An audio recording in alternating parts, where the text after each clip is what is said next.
ભોજનમાં નૈવેદ્યમાં ઘઉંનો રવો સવાસે લઈ તેરા ઘી આનના તે સારો અર્પણ કરે ભગવાનને અર્પણ કરવું। પૂજન કરનારે કોઈ કારણોસર ઘઉંનો રવો ન મળે ચોખાનો લોટ લેવો, ખાંડ ન મળે ગોળ લેવું પાન બધી વસ્તુ સરખે સવાસે પ્રમાણમાં લેવે।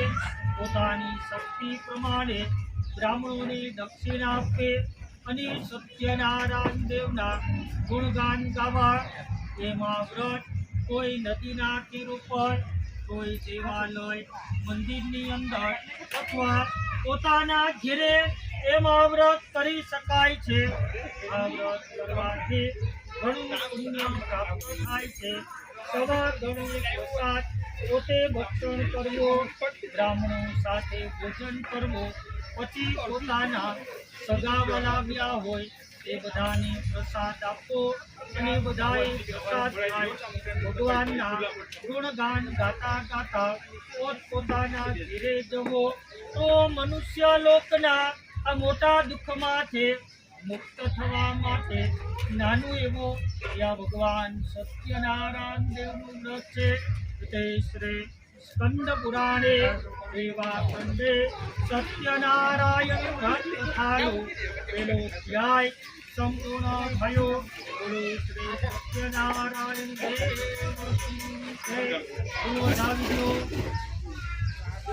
બીજા ફૂલ પાછા તમારા સત્યનારાયણ વ્રત કથા અધ્યાય બીજો સુતોવાચ। ઓમ નમો ભગવતે વાસુદેવાય નમઃ।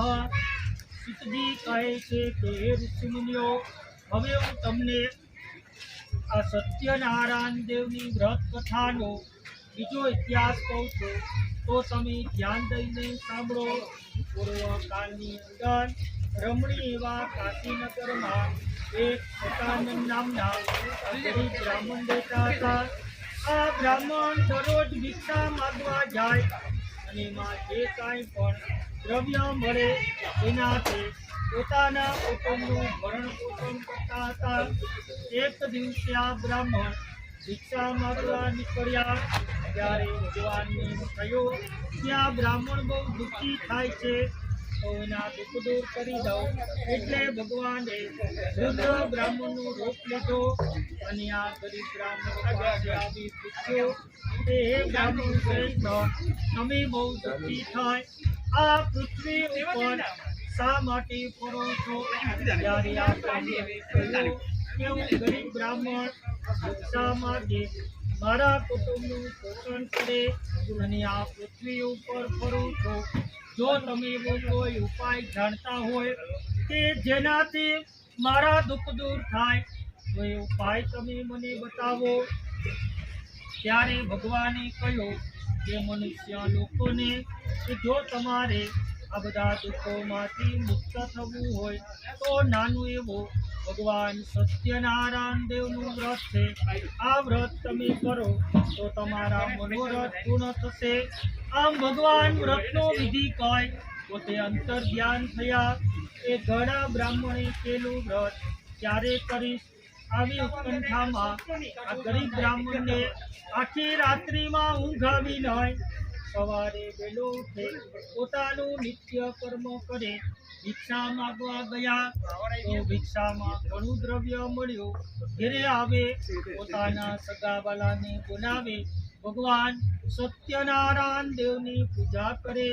સીતજી કહેવા લાગ્યા કે હે ઋષિમુનિઓ, આ બ્રાહ્મણે પૂર્ણ ભક્તિથી આ સત્યનારાયણ દેવનું વ્રત કરવાથી થોડા સમયમાં અગણિત સંપત્તિનો માલિક થયો।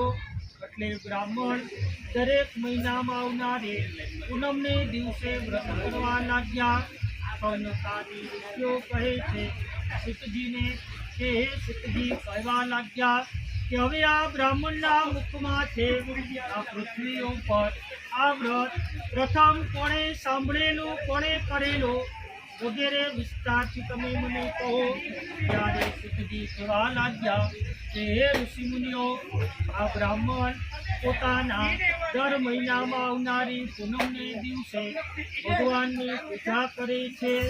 તેવામાં એક વખત આ બ્રાહ્મણ વ્રત કરે છે. એવામાં લાકડાનું ભારો માથા ઉપર લઈ અને કઠિયારો ત્યાંથી નીકળ્યો. તેને પાણીની તરસ લાગે. બ્રાહ્મણનું ઘર જોયો એટલે લાકડાનો ભારો દરવાજાની બહાર મૂકે. બ્રાહ્મણના ઘરમાં પાણી પીવા ગયો, પણ ત્યાં બ્રાહ્મણને પૂજન કરતા જોઈ ત્યાં બેઠો. કથા સાંભળી, પ્રસાદ લીધો. પછી જ્યારે આ બ્રાહ્મણ પ્રસાદ લેવા આવ્યા એટલે પ્રસાદ લઈ બ્રાહ્મણને નમસ્કાર કરી પૂછ્યો કે હે બ્રાહ્મણ શ્રેષ્ઠ, તમે આ કોની પૂજા કરતા હતા અને આ વ્રત કરવાથી શું ફળ થાય તે પ્રભુ આપ મને કૃપા કરી કહો. ત્યારે બ્રાહ્મણે કહ્યું કે હે ભેલ, આ સત્યનારાયણ દેવનું વ્રત છે. આ વ્રત કરવાથી ધન ધાન્ય અને સંતતિની પ્રાપ્તિ થાય છે.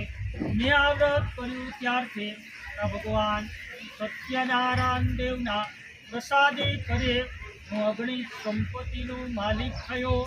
આમ બ્રાહ્મણના મુખમાંથી સત્યનારાયણ દેવનું વ્રત એ આ લાકડાના ભારાવાળા કઠિયારાએ સમજી લઈ ઘણો અરખાતો બ્રાહ્મણે આપેલો પ્રસાદ ભક્ષણ કરે, પાણી પીધો અને પોતાના નગર વિશે ગયો. બીજે દિવસે જ્યારે તે લાકડા વેચવા જતો હતો ત્યારે મનમાં સંકલ્પ કર્યો કે આજે આ લાકડા વેચવા જતા જે કાંઈ પણ કિંમત મળશે તે બીજે કારણે ન ખર્ચતા એ પૈસાથી હે ભગવાન, હે સત્યનારાયણ દેવ, હું તમારું વ્રત કરીશ આવો મનની અંદર નિશ્ચય કરીને એવા નગરમાં ગયો કે જ્યાં શેઠ અને સાહુકાર લોકો રહેતા હતા. એમાં એક શેઠે દરરોજ લાકડાની જે કાંઈ કિંમત મળતી હતી એના કરતાં બમણી આપી ભારો લીધો. આ કઠિયારાને બમણી કિંમત મળતા વાળો ઘણો આનંદ થયો. પાકેલા કેળા ખાંડથી ઘઉંનો રવો સવાસે પ્રમાણમાં લઈ ઘેરે આવી સગાવાલા સાથે વ્રત કર્યો. બ્રાહ્મણે કઠિયારાએ વ્રત કરવાથી આ લોકના બધા સુખ ભોગવે. ભગવાનનું નામ સત્યનારાયણ વ્રત કથાનો બીજો અધ્યાય સંપૂર્ણ થયો. બોલો શ્રી સત્યનારાયણ દેવ કી જય. ફૂલ વધાવે, બીજા ફૂલ હાથમાં રાખો. સત્યનારાયણ વ્રત કથા અધ્યાય ત્રીજો.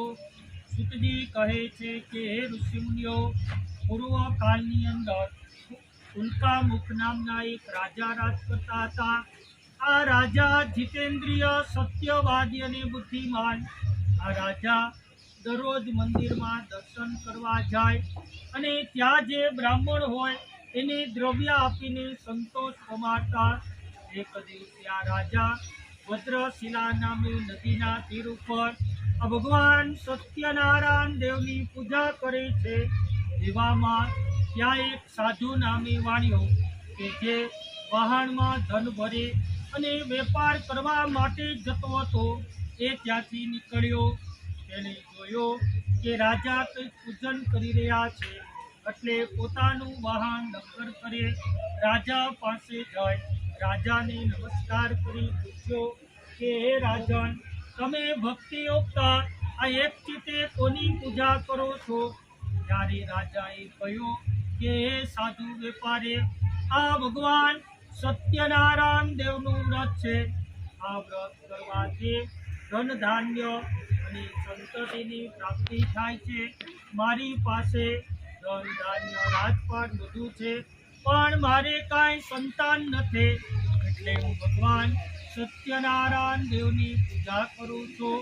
ત્યારે આ સાધુ વાણિયાએ કહ્યું કે હે રાજન, જો આ વ્રત કરવાથી સંતતિ થતી હોય તો તમે મને આ વ્રતની વિધિ કહો, એટલે હું પણ આ વ્રત કરીશ.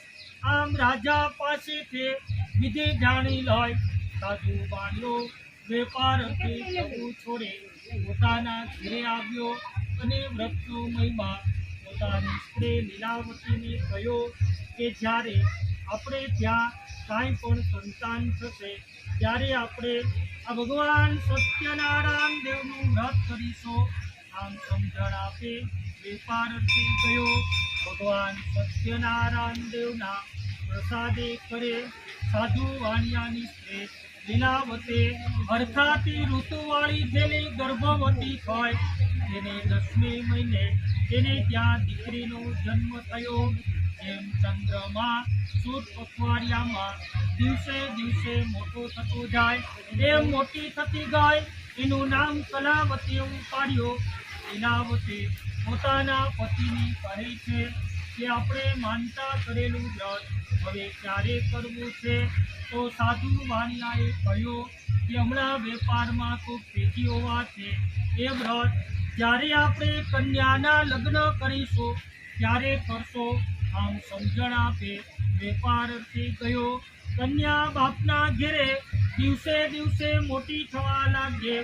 સમય વીતતા સાધુ વાણિયાએ પોતાની કન્યાને ઉંમરલાયક થયેલી જોઈ સુંદર ગુણવાન વાણિયાના પુત્રની સાથે આ પોતાની કન્યા કલાવતીના લગ્ન કરાવ્યા. પણ આ સાધુ વાણિયો કન્યાના લગ્ન સમયે પણ ભગવાન સત્યનારાયણ દેવનું વ્રત કરવાનું ભૂલી ગયો. એટલે ભગવાન તેના ઉપર કૃપાયમાન થયા. આ વાતને થોડાક દિવસો વીત્યા પછી પોતાના જમાઈને સાથે લઈ આ સાધુ વાણિયો ચંદ્રકેતુ રાજાના નગરની અંદર વેપાર કરવા માટે ગયા. આ બાજુ ભગવાનને એમ થયો કે આ સાધુ વાણિયો તો જૂઠું બોલનારો છે તો એને મોટું દુઃખ પ્રાપ્ત થાય એવો ભગવાને શ્રાપ આપ્યો. ત્યાં સાધુ વાણિયો અને તેનો જમાઈ આ બંને જણા વેપાર કરે છે. ત્યાં ભગવાને ચોર મોકલ્યો કે જે રાજાનું દ્રવ્ય ચોરે સાધુ વાણિયાના ઘરમાં ધન નાખી દે. ચોર નાસી ગયો. પણ આ રાજાના સિપાહીઓએ ધન જોતા બંને વાણિયાઓને પકડી લઈ ગયા. એક ખાનામાં પૂરી દીધા. ભગવાન સત્યનારાયણ દેવના સાપે કરે પોતાના ગામની અંદર મૂકેલું ધન ચોર લોકો ચોરી ગયા. એટલે લીલાવતી કન્યા કલાવતે ભૂખ અને તરસને ઘેરે ઘેરે ભિક્ષા માટે ફરવા લાગે. આ કન્યા કલાવતે ઘણી નાને એ પણ દરરોજ ઘેરે ઘેરે માટી અને ખાતે. એક દિવસે આ કન્યા કલાવતીને બહુ ભૂખ લાગવાથી બ્રાહ્મણના ઘરમાં ગઈ. ત્યાં ભગવાન સત્યનારાયણ દેવનું પૂજન જોયું. ત્યાં બેઠી કથા સાંભળે પ્રસાદ લઈ ઘણી મોડી રાત્રે પોતાના ઘરે આવે તો ઘરમાં આવતા જ તેની મા કહે છે કે હે પુત્રે, તું આટલી રાત સુધી ક્યાં હતી અને તારા મનમાં શું છે? ત્યારે આ કન્યાએ કહ્યું કે હે મા, બ્રાહ્મણના ઘેરે મનમાં ધારેલું કામ પાર પડે એવું ભગવાન સત્યનારાયણ દેવનું વ્રત પૂજન અને કથા થતી હતી ત્યાં બેઠી હતી. આવું કન્યાનું બોલું સાંભળે આ લીલાવતીને પૂર્વે માનતા કરેલું વ્રત યાદ આવ્યો. બીજે દિવસે પોતાના સગાવાલાને બોલાવે ભગવાન સત્યનારાયણ દેવનો વ્રત કર્યો અને ભગવાનની પ્રાર્થના કરે કે હે સત્યનારાયણ પ્રભુ, મારા સ્વામી અને જમાએ જે કાંઈ પણ અપરાધ કર્યા હોય તો એ બંનેને ક્ષમા કરે. બંને જલ્દી પોતાના ઘેરે આવે એમ કરો. આમ જ્યાં લીલાવતી પ્રાર્થના કરે એટલે ભગવાન સત્યનારાયણ પ્રભુ કે જે દીનજનોને પાળનારા છે તે ભગવાન સત્યનારાયણ દેવ સંતોષ પામ્યા. અને ભગવાને ચંદ્રકેતુ રાજાને સ્વપ્નમાં આવી કહ્યો કે હે રાજા, તું બે વાણિયાના પુત્રોને બંદીખાનેથી છોડી મૂક. એનું ધન લીધું છે એને તું પાછું આપી દે અને આદર સત્કાર કરી વિદાય કર. નહીં તો તારા ધન ધાન્ય રાજપાટ સ્ત્રી પુત્ર સહિત તારા કુલનો નાશ કરીશ. આમ રાજાને સ્વપ્નમાં જણાવે. ભગવાન અંતર્ધ્યાન થયા. સવારે રાજાએ સભા સિંહાસન ઉપર બેસે. સર્વ કચેરીને સ્વપ્નની વાત કહે. પછી સિપાહીઓને આજ્ઞા કરે કે જાઓ, આ બે વાણિયાના પુત્રોને બંદીખાનેથી છોડી મૂકો. જ્યારે રાજાની સભામાં લઈ આવ્યા ત્યારે આ બંને વાણિયાઓએ કહ્યું કે હે રાજન, આ તમે અમને કેદખાનામાં પૂર્યા, જેમાં અમારો બધો વેપાર ઠપ થઈ ગયો. હવે અમારે શું કરવું? ત્યારે રાજાએ એનું જે કાંઈ ધન લીધું હતું એના કરતાં બમણું ધન આપ્યો. એને વસ્ત્ર ઘરેણાઓ પહેરાવ્યા, આદર સત્કાર કરી અને વિદાય કરવાનું કહ્યું કે હવે તમે તમારા ઘેરે જાઓ. ત્યારે રાજાને નમસ્કાર કરે સાધુ વાણીઓ પોતાના નગર વિશે જવા નીકળ્યા.